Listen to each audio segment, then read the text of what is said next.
อยซื้อโรสลินจันทราศรีหรือว่าโรสก็ได้มื้อนี้นี่ได้มีโอกาสที่ว่าจะได้มาอัดคลิปนี้ก็คือคลิปนี้แม่นตั้งใจจริงอยากจะมาแชร์ประสบการณ์และกับความรู้ต่างๆเกี่ยวกับโรคทาลัสซีเมียที่อันนี้เป็นมากับตัวเองเกิดขึ้นกับตัวเองเป็นระยะเวลา15ปีโดยคลิปนี้ก็จะมาเล่าแบบเกี่ยวกับเหตุการณ์ทั้งหมดที่เกิดขึ้นตั้งแต่ฮู้ว่าเป็นได้แนวใดเป็นประเภทใดเป็นชนิดใดรักษาจังใดได้มีการผ่าตัดบอแล้วปาฏิหาริย์ที่ว่านี้แม่นหมายถึงเซาละหวาหายขาดละหวาอย่างนั้นสิเนาะมื้อนี้ก็จะมาตอบปัญหาเกี่ยวกับพวกนี้เบื้องต้นแล้วก็จะมาให้คำแนะนำคำปรึกษาต่างๆเกี่ยวกับโรคทาลัสซีเมียไม่ว่าจะเป็นทางด้านผู้ป่วยเองหรือว่าคนอ้อมข้างผู้ป่วยโดยเฉพาะที่แม่นพ่อแม่เนาะโมเมนต์ทางด้านแต่รักษาสุขภาพแต่ว่าทางด้านจิตใจก็สำคัญอีหลีเดี๋ยวเรามาเริ่มกันเลยจะเป็นได้จังไหนอันนี้มันเป็นตั้งแต่ตอนนั้นมันไปซักวัคซีนอีกอย่างสักอย่างแหละไวรัสตับบี้ตลอดแล้วก็ได้กวดเจอว่าเนี่ยมีถือเสื้อโรคเลือดจางแต่ก่อนอื่นต้องบอกก่อนเลยว่าอ้ายของพอโรดเนาะเป็นแต่ว่าตอน6 เดือนอีหยังก็ยังบ่ทันได้แบบให้เลือดอีหยังหลายเพราะว่ามันยังบ่ทันได้แบบแสดงออกหลายใช่นะมันมีแบบแสดงออกกับบ่แสดงออกคือตอนนี้นี่คือแบบเป็นแล้วมีเสื้อสีพาหะแล้วต่อมาตอนที่ได้5 ปีมันออกอาการเลยแบบนี้มันแบบแสดงออกตอน5 ปีนี้มันได้เริ่มให้เลือดเป็นเครือทำอิฐตอน5 ปีมันได้ให้เลือดแบบว่าให้ถงนึงปีละถงตอนนั้นยังรักษาอยู่บ้านเขาเนาะอันนี้ต่อมาก็แบบหน้าก็เริ่มเหลืองขึ้นโตก็เริ่มเหลืองขึ้นก็เริ่มแบบแสดงอาการออกจากเจ็บโอเควันนี้เขาจะมาว่าทาลัสซีเมียเนี่ยมันเป็นอย่างทาลัสซีเมียมันก็เป็นโรคชนิดหนึ่งเนาะซึ่งเกี่ยวกับเม็ดเลือดผู้ที่เป็นทาลัสซีเมียนี่มันเม็ดเลือดแดงของเขาเจ้าหานะจะบ่แข็งแรงคือกับคนปกติคือเม็ดเลือดแดงของเขาเจ้าจะแตกไว้บ่สามารถผลิตเองได้เพราะฉะนั้นมันแตกแล้วมันบ่สามารถผลิตเองได้จะเฮ็ดให้คนผู้ป่วยให้น้ำเมื่อยเพราะฉะนั้นมันต้องได้ให้เลือดเพื่อทดแทนตัวที่เสียไปอันนี้มันจะมาเบิ่งเกี่ยวกับค่าความเข้มข้นของเลือดเนาะกับค่าแบบเป็นเลือดแดงจะมีอยู่ฮีมาโตคริตกับฮีโมโกลบินซึ่งคนธรรมดาแล้วฮีโมโกลบินมันควรจะอยู่ที่10ขึ้นไป10 ถึง 13แต่ว่าตอนนั้นมันโลดมันอยู่ประมาณ7อยู่ประมาณ7 ถึง 8 6 7 8อีกอย่างประมาณนี้อันนี้ก็คือเกณฑ์ปกติถ้ามันต่ำกว่าแบบ6นะก็คือแบบหุ่นแหงแล้วแต่ว่าตอนนั้นยังอยู่แบบขั้นปกติอยู่ม้ามก็ยังธรรมดาบ่ทันได้ใหญ่ปานใดหลังจากนั้นมัน5 ปีถึงประมาณแบบ8-9 ปีอย่างสินะก็แบบให้เลือดแบบทีขึ้นมาจากปีละถงก็เป็นแบบ6 เดือนถงนึง4 เดือนถงนึงอย่างนี้ตอนนั้นก็ต้องไปกวดแต่ละเดือนแบบ follow up อย่างนะต้นเทือแบบ6 เดือนจึงกวดค่าธาตุเหล็กนี่จำเป็นหลายได้สำหรับโรคทาลัสซีเมียย้อนว่าในเม็ดเลือดเฮานะบ่ว่าจะเป็นเม็ดเลือดแดงธรรมชาติอีหลีเองหรือว่าจากที่ให้เลือดเข้าไปเป็นผงมันจะมีธาตุเหล็กบรรจุอยู่ในเม็ดเลือดแดงดังนั้นเวลาเขาเข้าไปบอกแล้วคิดเบิ่งเวลาที่เม็ดเลือดแดงมันแตกนะแน่นอนอยู่แล้วก็คือเหล็กมันก็ต้องมีเหล็กมันอยู่ในเลือดมันก็ต้องอันนั้นนำซึ่งมันก็จะสะสมในร่างกายเฮาแล้วตอนนั้นธาตุเหล็กโลดมันอยู่ประมาณ500ซึ่งมันก็โอเคแต่ว่าคนปกติก็บ่ควรให้เกินแบบ200-300แล้วอย่างนั้นนะแต่ว่าตอนนั้นนะแบบ7-8 ปีก็ยังแบบธาตุเหล็กเกินแล้วแต่ก็ยังแบบยังบ่ทันได้กินยาคาร์บธาตุเหล็กยังบ่ทันได้เฮ็ดหยังเลยตอนนั้นก่อนที่เขาจะไปถึงขั้นนั้นอันนี้จะมาเล่าเรื่องแบบว่าประวัติศาสตร์ในชีวิตที่มาว่าในได้กินอย่างแน่รักษาจังใดเป็นจังใดอีหยังเนาะอันนี้มันก็อาจจะตลกหน่อยนึงบางคนอาจจะเชื่อแต่บางคนอาจจะบ่เชื่อแต่ว่ามันก็เป็นเรื่องจริงที่เฮ็ดมาแล้วโดยเฉพาะแม่สรรหามาทุกทางเฮ็ดจังใดก็ได้เฮ็ดหมดเพื่อที่ว่ามันไผก็ยาว่าเนี่ยแบบเซาใดอีหยังนู่นนี่นั่น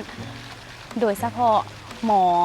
บอกให้กินเนี่ยถ้าเป็นโรคเลือดจางปุ๊บนี่ก็คือมีแต่บอกว่าเนี่ยเจ้าเป็นโรคเลือดจางโอเคเจ้าเป็นโรคเลือดจางว่ะเป็นโรคเลือดจางก็กินไปโลดกินตับหลายๆกินเครื่องในหลายๆเนี่ยกินแบบเลือดหลายๆโลดตอนนั้นก็คือกินเลือดแปลงแห้งแล้วก็แบบกินผักขมเนี่ยโอ้ยกินไปโลดตับนี่ให้กินหลายๆมันสวยจะได้ทางเม็ดเลือดนู่นนี่นั่นอย่างนั้นสิโดยที่บ่ฮู้เลยว่ามันแบบแมนแท้สำหรับคนที่เป็นประเภทนี้หรือบออันนี้คือกับประเภทนี้หรือบอโอเคอันนี้เขาจะเก็บไปนี่เนาะเดี๋ยวจะไปเว้าในต่อไป แต่ว่าตอนนี้เมนมาว่าอันนี้ได้กินอย่างมาแน่แล้ว1แม่สรรหายาแบบยาพื้นเมืองมาแบบหลายแหงสำหรับอันนี้รู้สึกว่าเฮ้ยจังไหนกับบ่เซาดอกบ่มีทางเซาแน่นอนถ้ากินอันนี้ต่อไปแต่ว่ากินรสชาติจ้าคือเก่าต้มไปต้มมากินไปกินมากินจนเมื่อยกินกับบ่มีอย่างเกิดขึ้นอันนี้คือแบบขั้นแบบเลเวล1อันนี้คืออ่อนสุดๆโอเคผ่านไป2กินอันไก่ดำแล้วเซาได้ต้มไก่ดำกินเป็นยังไงล่ะบ่มีอย่างเกิดขึ้นเซาอันกินอันที่3เฮ้ยต้องร้องอันนี้หมาดำค่ะเจ้าว่าเซาอีดีแถวทางนู่นทางนี่กินกับเซาเมิดทุกหลาย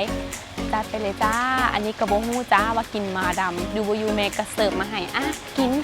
สุดท้ายมาดำจ้าอันนี้แบบนั่นแหละกินได้บอเซาผ่านอันที่4อันนี้ตั้งใจฟังดีๆอย่าตกใจกับโก้มันคือกับโก้โตใหญ่ๆโตเป็นๆเลยจ้าแบบเป็นลายเลยจ้าแบบเน้นคือแบบเนื้อกับโก้แล้วเอาไปต้มแล้วก็มากินแล้วเป็นประสบการณ์ที่แบบอันนั้นก็คือการกินที่แปลกที่สุดแล้วนี่ก็คือประสบการณ์ทั้งหมดโอเคหลังจากที่เราช่วงที่เป็นอันนั้นเบื้องแล้วไปเบื้องต้นต่อมาแบบนี้น่ะจะเล่าถึงขั้นที่มันโอเคมีความเป็นไปได้มีความเป็นจริงขึ้นมาหน่อยนึงต้นกำเนิดก็คือว่าแม่น่ะได้ไปหู้จักไผ่สักคนลูกเพิ่นก็เป็นโรคอันนี้แบบเป็นอันเดียวกันเลยนะแล้วการแนะนำให้มาห้องหมอศรีนครินทร์อยู่ขอนแก่นก็ได้ลองมาหากะหัวค่ะเจ้าแบบขึ้นซื้อเรื่องแบบทางด้านแบบหมอที่รักษาโรคทาลัสซีเมียหลายแล้วก็แบบเซลล์ซานหลายพอมาปุ๊บก็ได้แบบกวดเบิงแบบประเภทอีกอย่างนะไปเป็นเบต้าตอนนั้นน่าจะเป็นแบบเบต้าเพราะมันมีเบต้ากับอัลฟา EA บาสอันนี้เป็นเบต้า EA บาสแล้วตอนนั้นก็มากวดว่าเนี่ยถ้าเล็กเจ้านี่เกินเฮงเด้อข้าเจ้าโบได้ให้กินได้พวกตับนะพวกตับพวกเครื่องในพวกอาหารทะเลนี่มันเป็นแหล่งที่มันแบบเฮ็ดให้ธาตุเล็กหลายเจ้าแหงใส่เลือดแล้วมันมีธาตุเล็กอยู่แล้วถ้าไม่กินธาตุเล็กซะอีกมันก็แหงเพิ่มเอาแล้วปานนั้นให้กินตับหลายๆแต่ว่ามานี่ค่ะจะบอกว่าเนี่ยอันนี้แบบบ่ควรกินตับหลายอย่างนะเพราะว่ามันเป็นธาตุเล็กเพราะว่าทาลัสซีเมียมันจะมีแบบโรคเลือดจางมันจะมีแบบ2แบบก็คือแบบที่ขาดธาตุเล็กกับแบบที่ธาตุเล็กเกินซึ่งอันนี้เป็นแบบที่ธาตุเล็กเกินฉะนั้นก็ต้องหลีกเลี่ยงธาตุเล็กให้ได้ดีที่สุดก็ต้องควบคุมการกินอย่างให้มันซีดแล้วแบบนี้มาศึกษาทางด้านทาลัสซีเมียอีกอย่างแล้วก็ได้รู้ว่าอันนี้เดี๋ยวมันเป็นแบบเม็ดเลือดขาวมันตกอีกอย่างนู่นนี่นั่นแล้วก็ต้องแบบให้เลือดต้องคำนวณดีๆว่าน้ำหนักเท่าใดให้จากนะเชิง2 ถุงนี้จะอยู่ประมาณ4 ชั่วโมงแล้วก็แบบได้เห็นหู้อีกอย่างหลายขึ้นคือในฐานะที่เขาเป็นคนป่วยบ่แม่นเขาจะฟังหมออย่างเดียวเขาก็ต้องแบบรู้โรคของตัวเองนำเขาก็แบบไปเซิร์ชตามเน็ตเซิร์ชนู่นนี่นั่นเองที่นะแบบให้ความรู้ตัวเองว่ามันมีแต่ท่าไปหาหมอแล้วก็แบบบอกเขาต้องคิดในใจว่าเขาก็ต้องเซาแล้วเขาก็ต้องสามารถรักษาตัวเองได้เพราะว่าบ่มีใครรู้จักเขาดีกว่าเขาตัวเองแล้วก็แบบบ่มีใครกำหนดการกินอย่างได้นอกจากตัวเอง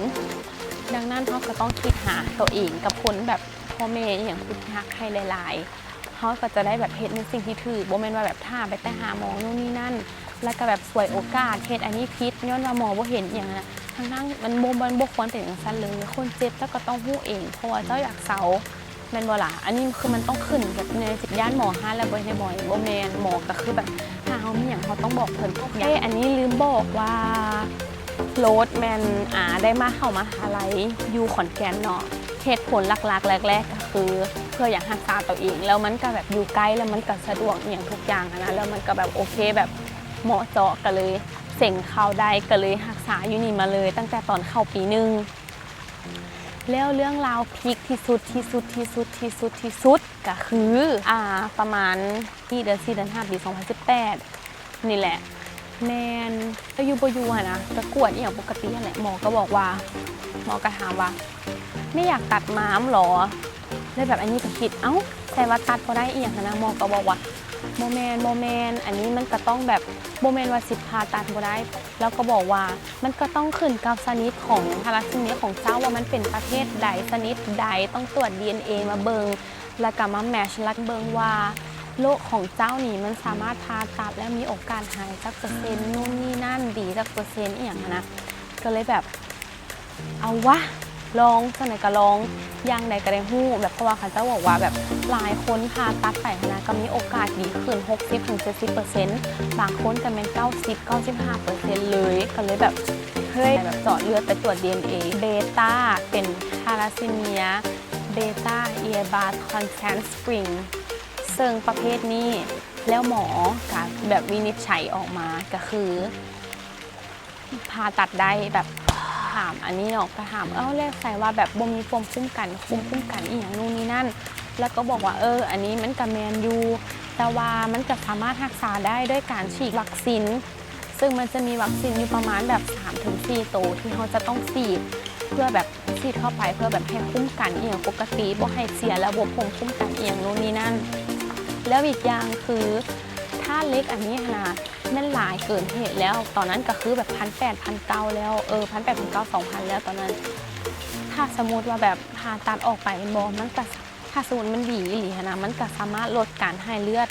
แบบลดการให้เลือดลงไปได้ซึ่งการลดการให้เลือดก็จะลดแบบการที่มันแบบเหมือนเลือดแดงแตกอย่างนะซึ่งการให้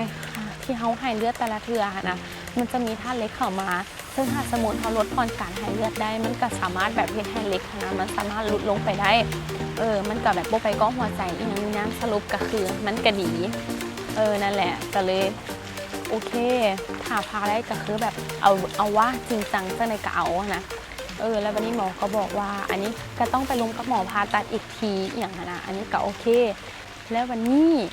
โคตรตื่นเต้นเลยตอนที่ไปหาหมอผ่าตัดก็คือหมอก็บอกว่าม้ามันนี่นะประมาณ10%เฮ้ยคือแบบตอนมาใหม่ๆตอนมาหักษาใหม่ๆยังแบบ4 เซน5 เซนอันนี้คือแบบขึ้นมา10 เซนซึ่งมันแบบใหญ่แหงวันนี้หมอก็บอกว่ามันต้องได้เป็นการผ่าตัดเปิดย้อนว่าแผลเจ้าใหญ่บ่สามารถผ่าตัด2 กล้องได้แผลก็จะเป็นตัว L จังซี่ทางด้านแบบการดมยานะนั่นแหละเขาก็จะมีแบบทีมแพทย์นู่นนี่นั่นอย่างเพราะว่าบางคนกับแพ้ยาสลบบางคนกับบ่แพ้แต่ก็ต้องไปเบิ่งในสถานการณ์จริงว่าแบบต้องการแบบบล็อกหลังโบหรือแค่ดมยาอย่างซื่ออย่างก็ว่ากันไปทางด้านแพทย์ฮอตมือจริงแล้วทุกคนวันที่ประมาณวันที่24หรือ25นี่แหละแมนได้ไปแอดมิดอยู่ห้องหมอประมาณมันมื้อที่2ของการแอดมิดแมนค่ะเจ้าให้อดข้าวอดน้ำกินบ่ได้แม้แต่จักหยดต่อมาแมนมื้อผ่าตัดจะได้พาว่าเฮ้ยไปเลยสิฮอดโมงว่าเฮ้ยไปเลยสิได้พาว่าอย่างนั้นนะนั่นแหละก็แบบอยากพาแหงบ่ฮอดโมงแต่เถื่อต่อมาแบบนี้รถเข็นมาฮอดหน้าห้องแล้วจ้ารถสุรินทร์คะถึงคิวแล้วนะคะแล้วก็แบบโคตรแบบตื่นเต้นใจแบบเลยนะจากที่แบบชิวๆบทเจ็บดอกเอียงพอมาจังไหนกับแบบถือยาสลบแล้วก็บอกรู้สึกยังดอกก็แบบเอาขึ้นเตียงเอียงมาแบบเตียงสุดอย่างเรียบร้อยพอก็บอกว่า fighting everything will be good โอเคแล้วแบบตอนนั้นคือแบบบอกกับตัวเองว่าห้ามให้น้ำตาห้ามมีมันจะหยดเดียวเป็นได้ละครับแบบกั้นโดยเฉพาะเบื้องหน้าแม่บ่ได้เลยแม่นี่บ่มาใกล้เลยแม่เฮงแบบอ่อนไหวแล้วแบบนี้เข็นเข้าไปปุ๊บเปิดห้องผ่าตัดเข้าไปปุ๊บก็คือแบบเฮานอนอยู่เตียงนอนแล้วเฮาแบบแนบขึ้นมาสิไฟแบบพัวเป็นสีขาวเลยจ้าแบบขาวสว่างจ้วแบบห้องผ่าตัดแบบว่าโคตรเย็นโคตรหนาวเข้าไปก็แบบหมอกวับปากลายเป็นสาวอยู่มีอีหยังบ่ฮู้แหละเย็นเป็นแบบชีทอย่างเย็นเข้ามาในแขนเลี้ยวเข้าไปบ่ทันเลยจ้าฉีดยาสลบค่ะเราก็แบบเป็นครั้งแรกที่เจอยาสลบแล้วเป็นยาสลบที่หนักมากแล้วแบบรู้สึกแบบอีหยังเย็นเข้าไปนะบ่ฮอด5 วินาทีก็คือประมาณแบบ2 3หลังจากที่รู้สึกอีหยังเย็นๆนะตาเนี่ยก็คือแบบเบลอแบบแล้วตอนนั้นก็รู้สึกแบบหัวแบบทึบไปหมดทุกมันแบบตาลายมัวพลุกไปหมดเลยแบบมืดแบบมึนปึ๊บแบบคึบแล้วก็แบบมูฮู้ซึ่งอย่างแล้วก็แบบหลับไปเลยแล้ววันนี้ผู้โตอีกทีก็คือบ่สามารถลืมตาได้แต่ว่าได้ยินว่าโรสลินแบบเขาเจ้าปุ๊กขนาดแบบสกิดโรสลินอย่างนั้นแหละแล้วก็แบบลืมตากระพริบขึ้นมาแบบได้2 กระพริบ แล้วก็ไปเห็นว่าอยู่ห้อง ICU ก็บอกว่าตอนนี้ย้ายเตียงนะแบบเดี๋ยวกลับไปห้องนะอย่างสิแล้วก็บอกแล้ววันนี้แล้วตอนนั้นสภาพแรกก็คือ1คือรู้สึกเลยว่าบอลแถวนี้น่ะตึงแล้วก็ปวดแล้วก็เจ็บแล้วก็ทรมานแล้วก็แบบแบบแล้วก็แบบพอสามารถมื้นตาไว้แต่ว่าได้ยินแต่ว่ามีสติและกะว่าวได้ในนึงซึ่งอยากจะบอกว่าโชคดีที่ว่าโรสแบบว่าบ่ได้เสียเลือดหลายในระหว่างการผ่าตัดบ่ได้ให้เลือด2ก็คือโชคดีที่การผ่าตัดผ่านไปด้วยดีอยู่ ICU แค่1 ชั่วโมงครึ่งออกมาจากห้องผ่าตัดแต่ตอนนั้นคือแบบไม่ไหวแล้วตอนนี้คือแบบเจ็บแล้วมันแบบทุกคนคือมันเป็นแบบแผลใหญ่มากอยากจะบอกว่าแบบแต่นี่มาฮอดสะบือแล้วก็มาฮอดนี้ซึ่งแผลมันจะเป็นอย่างซ้ำนี่เป็นแอลซ้ำนี่เลยซึ่งมันใหญ่มากนั่นแหละแล้วก็พอไปฮอดห้องกันบอกป้าบอตอนที่ทรมานที่สุดเข้าใจบ่ตอนที่เขาแบบผ่าตัดแล้วใหม่แล้วเขาจะต้องย้ายเตียงเขาแล้วในการย้ายเตียงก็ต้องขยับตัวแล้วส่วนท้องมันจะเป็นส่วนกลางของร่างกายโคตรทรมานแล้วก็แบบย้ายลงเตียงในห้องแอดมิดตัวเองคืนบอกแล้วตอนนั้นที่ว่าแบบมีสายมาลงคู่ครั้งอย่างไปหมดเลยทั้งใส่ออกซิเนาะแบบเป็นแบบออกซิเจนอันนึงกับมีสายอย่างกระบอกหูที่มันแบบตอนนั้นรู้สึกว่ามันเครื่องคอมากเลยเพราะว่ามันจะเป็นสายอันนึงแล้วก็จะเป็นสายยางเสียบเข้าจากหูดังลงมาบนคอคิดเบิงมันจะทรมานเท่าไหร่แค่เสียบเข้าหูดังนะมันก็ยังตายแล้วแล้วก็ยังแบบเสื่อมลงคออันในกรณีนี้ก็เพื่อแบบว่าช่วยในแบบการหายใจและการอีหยังของกระเจ้าอะไรย้อนว่าผลข้างเคียงของยาสลบก็คือว่าแบบเฮ็ดให้เฮามึนหัวแห้งและก็2ก็คือเฮ็ดให้คอแห้งอันนี้คือผลของยาสลบเนาะนั่นแหละมันก็เลยแบบต้องมีท้ออีหยังนะแล้วก็มื้อแรกแน่นอนอยู่แล้วผ่าตัดใหญ่ขนาดนี้พอสามารถลุกไปใส่ได้แล้วตอนนั้นก็คือยังบ่ฮู้โตอีหยังใดฮู้โตอีกทีก็คือแบบรับต่อไปแล้วอีกช่วงนึงแล้วก็ตื่นมาแบบตอนนั้นพาประมาณ12 โมงตื่นมาอีกทีก็ประมาณ3มีสายโทรเนียวก็แบบเนียวผ่านโทรไปก่อนมื้อแรกบ่สามารถเองโตได้ส่วนกลัวแบบฮอดแบบประมาณ8 โมง 9 โมงเลยนะก็ยังบ่สามารถร้องน้ำไผ่ได้แบบยังรับตาอยู่ยังบ่สามารถแบบมือตามาลมอย่างเลยนะเพราะว่าแบบมันโคตรปวดหัวโคตรมึนหัวเลยพอยาสลบแบบยังบ่ทันได้หมดฤทธิ์อย่างขนาดนั้นแล้วก็นอนยาวขึ้นมาเลยวันนี้ฮอดมื้อที่2ของการผ่าตัดแม่พยาบาลบอกว่าโอเคจะเอาสายทอเนียวออกเพราะว่าเดี๋ยวมันจะติดเชื้ออย่างนะถ้าแบบเก็บไปโดนก็โดนแล้วอย่างที่นะเขาก็เลยแบบอนุญาตให้เอาทอออกโอเค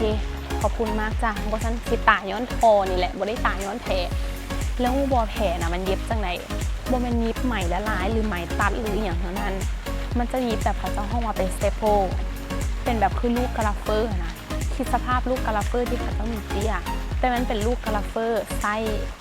เท่าหาสมมุติ X เท่าหาคือมันใหญ่มันเป็นกราฟเฟอร์แบบนี้ตับแบบแผลเขาเป็นอย่างที่บอกแบบกรีดออกแล้วมันก็จะแหวกแล้วเป็นการให้แผลสมานกันด้วยเอากราฟเฟอร์มาหนีบปุ๊บนั่นแหละในตอนนั้นก็คือบอกล้าเบิ้งแผลตัวเองเลยกับแบบมือที่3ก็สามารถแบบลุกขึ้นเหี่ยวอย่างไรแล้วก็ขี้กระถือก็เริ่มหมดแล้วแต่ว่าอยากจะบอกว่าก่อนมือผ่าตัดมือนึงมือผ่าตัดและกำลังมือผ่าตัดและกำลังมือผ่าตัดอีกมือนึงก็คือพอสามารถกินข้าวกินน้ำได้ที่แต่มือที่4เห็นมันสามารถกินน้ำได้ในนึงแต่วันนี้ว่าสามารถกินข้าวได้เถื่อแล้วมองเขาบอกว่าเนี่ยต้องพยายามลุกย่างให้ได้หลายๆเพื่อจะแบบบ่ให้แบบนอนติดเตียงอย่างนั้นนะจะได้แบบให้ฟื้นตูดให้ได้เร็วๆหลังจากมือออกห้องหมอประมาณ2 มื้อนั่นแหละได้ไปเช็คอัพแล้วก็ไปตรวจปรากฏว่าฮีโมโกลบินทุกคน8 จุดกว่าแบบ 8.3 แบบบ่เคยแตะเลข8แบบบ่เคยแตะเลข8เลยยังเลยกับแบบ 7.9 อย่างนั้นอันนั้นก็คือในสภาพที่หลังจากให้เลือดแล้วแต่อันนี้ก็คือแบบผ่าตัดเสียเลือดแล้วก็บ่ได้ให้เลือดอีกคือดีทันตาก็คือแบบ 8.3 อย่างนี้ใช่ไหมแบบโคตรดีใจแบบดีใจที่สุดเลยหลังจากนั้นก็แบบไปเฮ็ดแผลอย่างเรื่อยๆเพราะว่าแบบต้องได้แบบทำความสะอาดแผลทุกมื้ออย่างเช่นป่าว่าประมาณ2 อาทิตย์จนกลัวจะไปเอาแตปเปิลออกเวลาที่เอาออกแบบว่าโอ้ my god บ่มียาสลบบ่มียามึนบ่มียานั้นคือแบบออกสดๆแล้วคิดเบิ่งแผลติดกันแล้วมันแห้งๆบอกแล้วคิดเบิ่งลูกกราฟเฟอร์ที่เป็นเล็กอยู่ในหนังเฮาแล้วเขาจะดึงออกตึ๊บสรุปคือ 21อันเต็มๆเพราะอยากถ่ายแน่นอนแพ้เป็นแป้วคักๆเลยแต่ก็บ่เป็นอย่างดอกขายาวสรุปก็คือการผ่าตัดก็คือประทับใจแบบ10/10แบบโอ้เป็นแบบมิราเคิลเป็นแบบปาฏิหาริย์แบบกราบเลยจ้าแล้วหลังจากนั้นเดือนหนึ่งเงินบอกกลับไป follow up อีกเลือดขึ้นเป็น 8.5 ก็แบบฮีมาโตคิดประมาณ30โอ้ my god บ่เคยขึ้นหลายขนาดนี้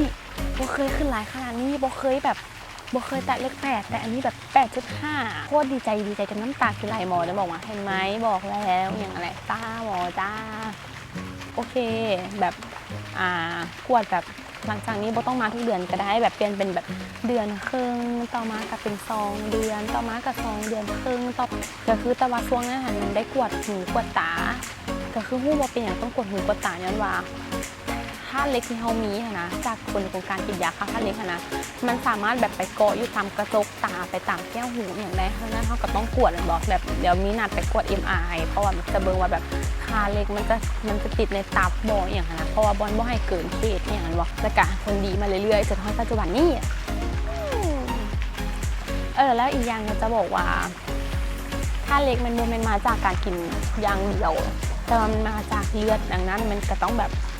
งซีเรียสเรื่องการกินแน่แต่ก็บ่ได้แบบต้องซีเรียสอย่างขนาดนั้นแต่ว่าต้องซีเรียสเรื่องยาต้องกินยาอย่างเป็นประจำนี่ก็คือผลของการผ่าตัดและก็เป็นปาฏิหาริย์ที่สุดของการเป็นทาลัสซีเมียมา15 ปีแล้วตอนนี้ก็บ่ถึงกับว่าหายขาด 100% แต่ก็ถือว่าดีขึ้นหลายอันนี้ถือว่าประมาณ85%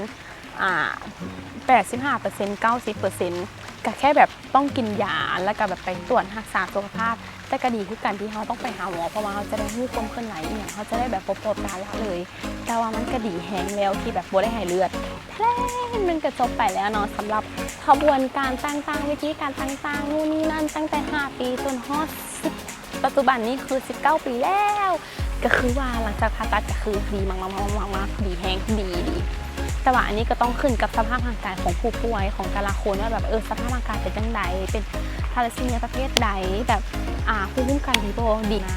มันมีโอกาสที่จะแบบปอดแฟบย้อนว่าเวลาที่เขาเจ็บท้องหรือเจ็บแผลนะจะเห็นให้เขาแบบบ่อยากหายใจได้เต็มที่และก็ต้องรักษาตัวเองดีๆย้อนว่าเขาอาจจะมีการติดเชื้อได้ง่ายขึ้นจากปกติย้อนว่าภูมิคุ้มกันหน่อยอย่างนั้นอันนี้ก็แบบก็ต้องรักษาตัวเองนั่นกับแมนเรื่องราวทั้งหมดเนาะแล้ววันนี้มาในช่วงนี้แมนอยากจะขอบใจพ่อแม่ขอบใจทุกๆคนที่อยู่อ้อมข้างแหละแต่ว่าประเด็นคืออยากจะตั้งบอกว่าปาฏิหาริย์ก็คือพ่อแม่แบบแม่โดยเฉพาะแบบข้างมาตลอดบอกว่าจะทุกข์จะยากอย่างนะแล้วก็รู้สึกผิดแล้วก็อยากขอโทษอีมีหลายๆที่ลูกได้เว้าอีหยังที่กับบ่ดีแบบว่าเฮ็ดให้อีมีแบบเสียใจก็ขอบใจป้ากับมีพยายามแบบรักษาลูกแบบฮักแบบคือฮักด้วยใจจริงๆจะเกิดเนี่ยขอบใจที่แบบบ่เคยแบบเฮ็ดให้ลูกหมดกำลังใจแล้วก็แบบบ่เคยให้ลูกแบบรู้สึกบ่ดีโดยเฉพาะในการที่เกิดมาเป็นโรคแบบนี้ก็คือพ่อกับแม่มันให้กำลังใจดีที่สุดลูกขอบใจป้ากับมีเด้อที่ให้ลูกมีทุกวันนี้และก็ให้ลูกมีกำลังใจสู่ต่อเข้มแข็งและก็ผ่านลูกไห้นี้มาได้ก็ต้องบอกเลยว่าเป็นย้อนป้ากับมี I love you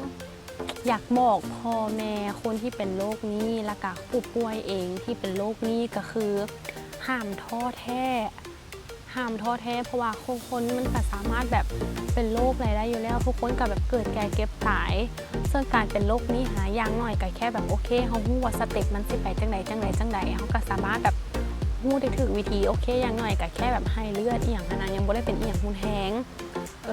นั่นแหละก็บ่ควรท้ออีหยังนั้นก็ควรรักษาตัวเองให้ดีๆเบิ่งดีๆก็คือบ่แม่นว่าแบบแค่แบบเฮ็ดตามที่หมอสั่งแต่สิ่งที่หมอสั่งก็คือเพื่อเฮาเองดังนั้นเขาต้องคิดหาเฮาให้หลายๆแล้วก็คิดหาพ่อแม่คือพยายามบ่ต้องเฮ็ดผิดอีหยังกับร่างกายตัวเองพยายามรักตัวเองให้หลายๆแล้วทุกอย่างมันจะผ่านไปด้วยดีแล้วฝากถึงสำหรับพ่อแม่และกับผู้ที่อยู่อ้อมข้างคนที่เป็นโรคนี้คือคนที่เขาเจ้าเป็นนะเขาเจ้ากับบ่แม่นว่าบ่รู้สึกหยังเขาเจ้าก็เมื่อยอยากขอให้แบบพ่อแม่แบบช่วยให้กำลังใจเขาเจ้าบ่ควรแบบเฮ็ดให้เขาเจ้ารู้สึกแบบ ย่ำแย่ลงไปกว่าเก่าคนให้เขาต้องแบบรู้สึกดีอย่างนั้นนะจะไหนก็แบบสู้ไปด้วยกันกำลังใจคือสำคัญที่สุดแล้วอีกอย่างคือต้องมีความเข้มแข็งต้องมีความเข้มแข็งอีหลีต้องมีความอดทนอีหลีบ่ซั่นมันบ่สามารถผ่านไปได้ดีโอเคจบแล้วนี่กับแมนสำหรับคลิปนี้ที่โรดตั้งใจอยากมาเพื่อแชร์ประสบการณ์และก็แบบบอกความรู้เอียงต่างๆคือมันส่วนหนึ่งส่วนใหญ่ในชีวิตของโรดแล้วแบบโรดก็สามารถผ่านมันมาได้ดังนั้นจากที่แบบเขาเห็นว่าคนนี้เป็นคนนี้เป็นอย่างนั้นนะเขาก็อยากช่วยแต่ว่าเขาก็บ่สามารถช่วยได้ทุกขั้นตอนทุกวิธีทุกอย่างอย่างขนาดนั้นหวังว่าคลิปนี้อาจจะเป็นส่วนหนึ่งที่สามารถช่วยคนที่เป็นทาราซีเมียและคนอ้อมข้างได้บ่หลายก็น้อยอย่างกับบ่อาจจะถึก 100% แต่ว่ามันก็เป็นข้อมูลที่แบบอันนี้แบบศึกษาแบบมาดนอย่างสินะหวังว่าคลิปนี้อาจจะเป็นประโยชน์ให้สังคมมีเด้อโดยเฉพาะมันแบบทางด้านการแพทย์นะว่าใส่ใจทางด้านอันนี้หลายขึ้นเพราะว่าชีวิตหนึ่งนะบ่แม่นเพียงแค่ชีวิตหนึ่งที่แบบคนไข้คนบ่อยากถือสาอย่างแต่มันคือชีวิตคนทั้งคนซึ่งว่าคนที่เป็นโรคนี่นะมันเกิดขึ้นในหลายในแบบทักแบบแถวแบบไทยลาวบางคนก็ยังแบบเข้าใจในแบบผิดๆไปอยู่อยากแบบให้เข้าใจแบบถูกแล้วก็แบบหาทางอีกอย่างนะเพราะว่ามันมีทางหายได้โมเมนต์ว่าแบบบ่หายหรือแต่ถ้าใครเห็นว่าคลิปนี้เป็นประโยชน์ก็ขอให้ช่วยไลค์ช่วยแชร์แล้วก็เพื่อให้คนที่ทานหักและกันในสังคมและก็ให้สังคมได้รับรู้เกี่ยวกับโรคนี้นะเด้อเพราะว่าชีวิตมันคือชีวิตช่วยไลค์ช่วยแชร์แล้วก็ถ้าใครหักคนของทานก็ขอบอกต่อคลิปนี้กันเด้อเพราะว่าก็อยากแบบเผยแพร่ให้ทุกคนได้รับรู้สุขภาพที่ดีไปด้วยกันและก็อยากให้ทุกคนทราบว่าปาฏิหาริย์มีจริงขอขอบใจ